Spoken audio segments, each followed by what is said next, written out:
back onto hands and knees and find one of your weights. We need one of these guys. We need it soon. So again, fingers are spread wide, either middle fingers or pointer fingers are pointed forward. As you inhale, come into cow, so lift your chins and your breast going forward with wide sit bones. And then you're going to tuck your tail between your legs, bring your navel in towards your spine, your waist up towards the ceiling. And then come back into cow, lifting the chin slightly, sending the breast going forward wide, collarbones wide, sit bones. And then float, particularly the waist up towards the chin. That's the hardest part to lift as the sit bones narrow. 2 more times.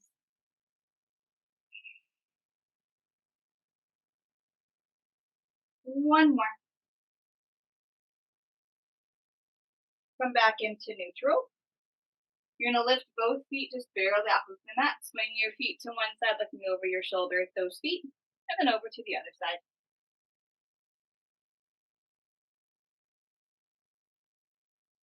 And then one waist shorten and one waist lengthen.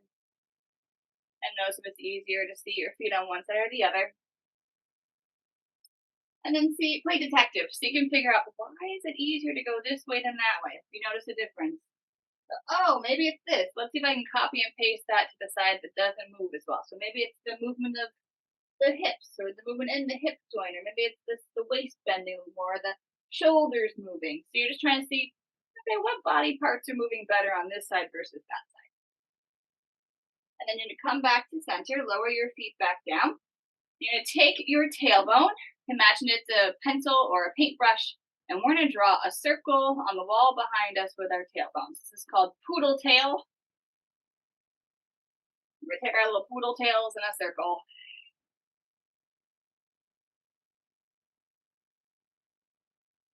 It's okay if the head and shoulders kind of start to move as well, totally fine. Or if that's a little too confusing, you can keep them pretty still and focus just on that tail going in a circle. So we're hitting all those 4 points, your cat, your cow, and your tail leg right and left. We're connecting those 4 points in a circle. And then reverse the direction. Just like our pelvic clocking we do on our back, it's the version on hands and knees.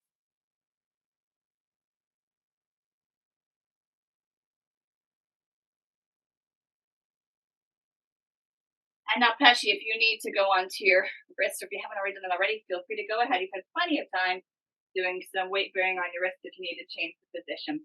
Take the weight into one hand. I'm going to reach the arms forward, but not so high that the shoulder hikes up to your ears, the shoulders start to twist. So it's just a little lift and back down.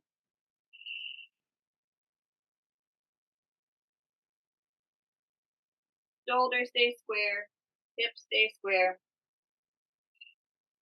One more, and then switch hands.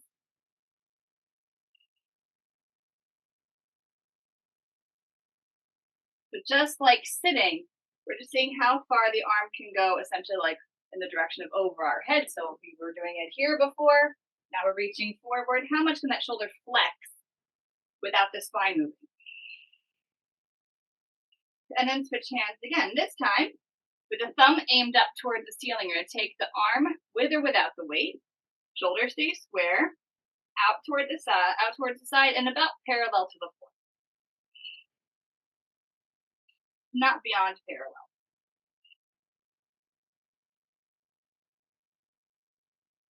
And then switch hands again. Thumb is pointed up towards the ceiling.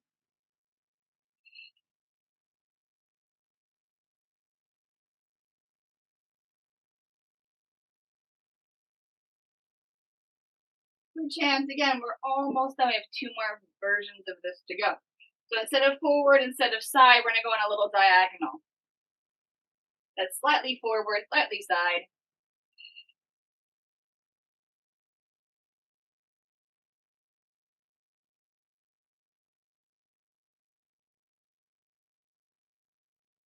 And switch hands on that diagonal. Again, shoulders stay square, tops of the shoulders stay away from the ears.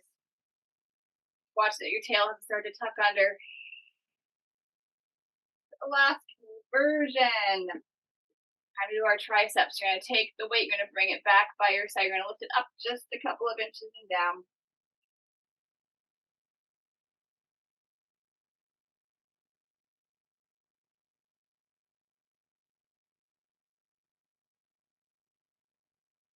Switch hands. Last one. Again, shoulders stay square. They're staying pretty quiet. Just the arm is lifting.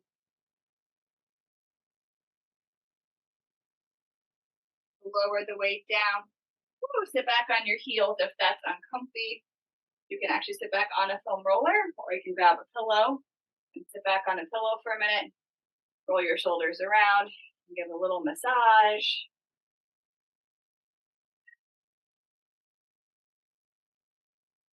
Give yourself a big hug. Oh. Switch which arm is on top.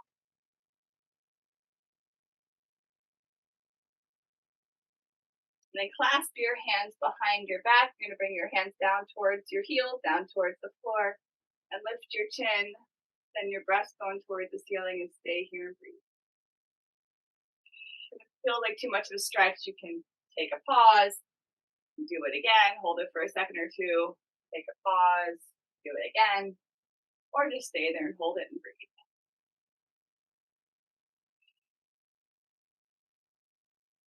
Now you're going to reach the arms forward. You're going to sit up on your knees so tops of the feet stay heavy.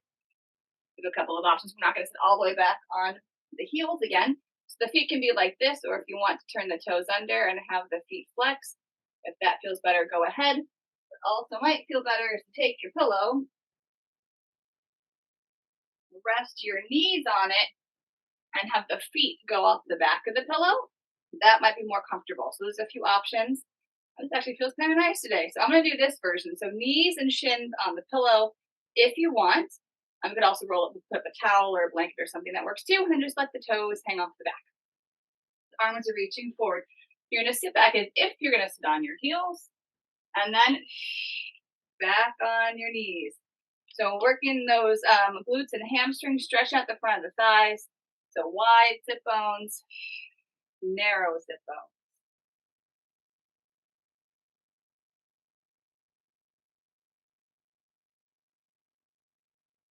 So kneeling squats. Two more. Last one, like this. I'm going to turn to face you so you can see the next version. So as I squat back, I'm actually going to go over one heel. So I'm going to shift my hips back and side. So I'm trying to sit back on my left heel, come back to center. And I sit back towards my right heel, come back to center.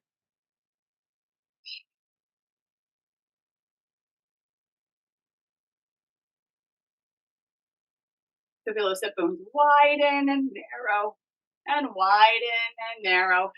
One more time.